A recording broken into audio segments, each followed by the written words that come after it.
안녕하세요. 지혜의 그늘입니다. 나이 들수록 우리의 마음을 채워줄 현인들의 지혜를 나눕니다. 인생의 후반전이라는 고개를 넘어가다 보면 문득 찾아오는 불청객이 있습니다. 바로 외로움이라는 감정입니다. 젊은 날에는 직장으로, 아이들 키우느라, 또 주변 사람들과의 수많은 모임으로 눈코 뜰 새 없이 바쁘게 살아가느라 외로울 틈조차 없었지요. 하지만 어느덧 머리 희끗한 중년이 되고 보니 주변의 소음들이 하나둘씩 잦아들기 시작합니다. 아이들은 품을 떠나 저마다의 길을 가고 매일 연락하던 친구들과도 만남이 뜸해집니다. 북적였던 집안에 고요함이 찾아올 때, 혹은 밤하늘을 바라보며 문득 혼자라는 생각이 들 때, 가슴 한구석이 헛헛해지는 것은 결코 당신만의 일이 아닙니다. 우리는 흔히 외로움을 쓸쓸하고 슬픈 것, 빨리 벗어나야 하는 부정적인 것으로 생각하곤 합니다. 그래서 억지로 약속을 잡거나 의미 없는 대화로 시간을 채우려 하기도 하지요. 하지만 19세기의 가장 위대한 철학자 프리드리히 니체는 우리에게 전혀 다른 이야기를 건넵니다. 그는 외로움을 피해야 할 괴로움이 아니라 오히려 우리의 삶을 가장 아름답고 단단하게 꽃피울 수 있는 축복의 시간이라고 말했습니다. 오늘 이 시간은 니체가 남긴 깊은 지혜를 통해 내 안의 외로움을 쓸쓸함이 아닌 나를 지키는 가장 아늑한 안식처로 바꾸는 방법에 대해 함께 이야기 나누어 보고자 합니다. 니체는 그의 저서에서 고독에 대해 이렇게 말했습니다. 고독은 나를 죽이지 못한다. 나를 더욱 강하게 만들 뿐이다. 그대 자신만의 고독 속으로 걸어 들어가라. 그곳에서 비로소 그대는 온전한 진실과 마주하게 될 것이다. 니체가 말한 고독은 남들에게 버림받아 쓸쓸해지는 외로움이 아닙니다. 스스로를 돌아보고 내면의 힘을 기르는 자발적 고독을 뜻합니다. 여기 우리 주변에서 흔히 볼 수 있는 한 60대 여성의 이야기를 들려드릴까 합니다. 평생을 남편의 아내로 자식들의 어머니로만 살아온 영숙 씨의 이야기입니다. 영숙 씨는 평생 나보다는 가족이 먼저였습니다. 아침에 눈을 떠서 밤에 잠들 때까지 가족들이 좋아하는 반찬을 만들고 가족들의 일정에 맞춰 하루를 보냈지요. 늘 누군가를 챙겨야 했기에 단 한순간도 혼자만의 시간이 없었습니다. 그러다 자녀들이 모두 독립하고 남편도 퇴직 후 자신만의 취미를 찾아 밖으로 돌기 시작하자 영숙 씨에게 지독한 허탈감이 찾아왔습니다. 텅 빈 거실에 혼자 앉아 있으면 밀려드는 외로움에 눈물이 핑 돌기도 했습니다. 내가 평생 무엇을 위해 살았나 하는 서글픈 마음이 들었죠. 그러던 어느 날 영숙 씨는 우연히 니체의 문장을 읽게 되었습니다.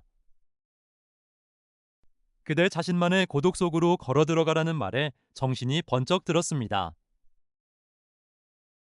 영숙 씨는 외로움을 피해 밖으로 나가는 대신 오롯이 혼자 있는 시간을 받아들이기로 마음먹었습니다. 가장 먼저 한 일은 평생 가족들의 취향에 맞췄던 식탁을 오직 나만을 위한 식탁으로 차려보는 것이었습니다. 내가 좋아하는 찻잔에 차를 따르고 조용한 음악을 틀고 책을 읽기 시작했습니다. 젊은 시절 좋아했지만 잊고 살았던 글쓰기도 다시 시작했지요. 혼자 있는 시간이 채워지자 신기하게도 외로움은 사라지고 그 자리에 깊은 평온함이 찾아왔습니다. 영숙 씨는 이렇게 고백합니다. 평생 가족 돌보느라 내가 뭘 좋아하는지, 내가 어떤 사람인지 잊고 살았어요. 혼자 있는 이 외로운 시간이 되려 진짜 나를 만나는 생애 가장 아늑한 시간이 되었습니다. 인생의 중년에 찾아오는 외로움은 이제 타인의 시선과 기대에서 벗어나 오롯이 나 자신에게 집중하라는 인생의 소중한 신호입니다. 우리가 나이 들수록 인간관계에서 상처받고 외로워지는 이유는 무엇일까요? 니체는 인간관계의 거리에 대해 이렇게 조언합니다. 사람들과 너무 가까이 지내지 마라. 불이 너무 가까우면 살을 태우고 너무 멀면 추위를 느끼게 하듯 인간관계에도 적당한 거리가 필요하다. 고독을 누릴 줄 아는 사람만이 타인과 진정으로 건강한 관계를 맺을 수 있다. 중년이 되면 오랜 세월 얽혀온 인간관계 속에서 피로감을 느낄 때가 많습니다. 믿었던 친구에게 섭섭한 감정이 들기도 하고 가깝다고 생각했던 이웃의 말 한마디에 밤잠을 설치기도 하지요. 때로는 상처받기 싫어서 인간관계를 다 끊어버리고 혼자가 되기를 자처하지만 그로 인해 오는 단절감에 다시 외로워지곤 합니다. 또 다른 사례로 대기업에서 퇴직한 60대 초반의 민수 씨 이야기를 해보겠습니다. 민수 씨는 현직에 있을 때 주말마다 사람들을 만나고 산악회, 동창회 등 수많은 모임의 중심에 서 있던 사람이었습니다. 휴대폰은 늘 불이 났고 스스로 인맥이 넓다고 자부했지요. 하지만 퇴직 후 반년이 지나자 놀랍게도 그 많던 연락이 뚝 끊겼습니다. 먼저 연락을 해도 다들 바쁘다며 미루기 일쑤였죠. 민수 씨는 엄청난 배신감과 함께 세상에 혼자 버려진 듯한 극심한 외로움을 겪었습니다. 사람들과 더 자주 만나기 위해 무리하게 약속을 잡고 밥값을 내며 관계를 붙잡으려 애썼지만 집에 돌아오는 길에는 늘 더 큰 공허함만 남았습니다. 그때 민수 씨의 마음을 붙잡아준 것이 바로 니체의 거리두기 철학이었습니다. 내가 고독을 견디지 못해 타인에게 매달릴 때 그 관계는 결국 나를 갉아먹는다는 사실을 깨달은 것입니다. 민수 씨는 억지로 인맥을 유지하려는 노력을 멈추었습니다. 대신 혼자 걷는 새벽 산책을 시작했고 평소 배우고 싶었던 목공을 배우며 혼자만의 시간에 몰두했습니다. 스스로 고독을 즐길 줄 알게 되자 역설적으로 주변 인간관계가 편안해졌습니다. 이제는 오랜만에 만난 친구가 먼저 일어나자고 해도 서운하지 않습니다. 상대방의 상황을 담담하게 인정하게 된 것이죠. 인간관계의 서운함과 외로움은 대개 너무 가까워지려는 마음과 상대에게 바라는 기대에서 옵니다. 니체의 말처럼 내 안에 단단한 고독의 그늘을 만들어두고 타인과 한 걸음 물러선 적당한 거리를 유지할 때 우리는 비로소 상처받지 않는 아늑한 인간관계를 완성할 수 있습니다.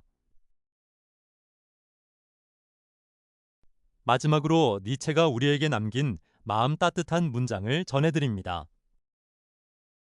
인생의 가을에 찾아오는 고독을 두려워하지 마라. 낙엽이 떨어져야 나무의 튼튼한 줄기가 보이듯 고독은 당신의 영혼을 가장 순수하고 단단하게 만들어주는 최고의 선물이다. 사랑하는 시청자 여러분, 60대라는 나이는 인생이 저무는 시간이 결코 아닙니다. 격렬했던 여름의 뜨거움을 지나 비로소 가장 풍성한 열매를 맺고 깊어지는 인생의 아름다운 가을입니다. 지금 느끼시는 그 외로움은 결코 당신의 삶이 잘못되었거나 외톨이가 되어서 찾아온 슬픔이 아닙니다. 밤하늘이 어두워질 때 비로소 숨어있던 별들이 빛을 내듯 삶의 소음이 잦아든 고독의 시간 속에서만 비로소 발견할 수 있는 빛나는 내면의 나를 만나라는 자연의 섭리입니다. 그러니 이제 외로움이 찾아올 때 문을 걸어 잠그고 슬퍼하지 마세요. 아, 이제야 온전히 나에게 집중할 수 있는 아늑한 시간이 왔구나 하고 기쁘게 맞이해 주십시오. 따뜻한 차 한 잔을 내리고 좋은 책을 읽고 내가 좋아하는 작은 취미에 마음을 쏟으며 그 고독을 나만의 아늑한 그늘로 만들어 가시길 바랍니다. 혼자서도 깊고 풍요로운 나무는 그 자체로 주변에 참 좋은 그늘을 만들어 줍니다. 당신이 고독을 통해 단단해질 때 당신의 삶은 그 누구보다 향기롭고 아름다울 것입니다. 오늘 준비한 이야기는 여기까지입니다. 이 영상이 오늘 밤 혼자만의 시간을 보내고 계실 여러분의 마음에 작고 따뜻한 위로가 되었기를 바랍니다. 이야기가 마음에 닿으셨다면 지혜의 그늘 채널의 구독과 좋아요로 함께 마음의 그늘을 넓혀주세요. 여러분의 평온한 밤을 언제나 응원합니다. 감사합니다.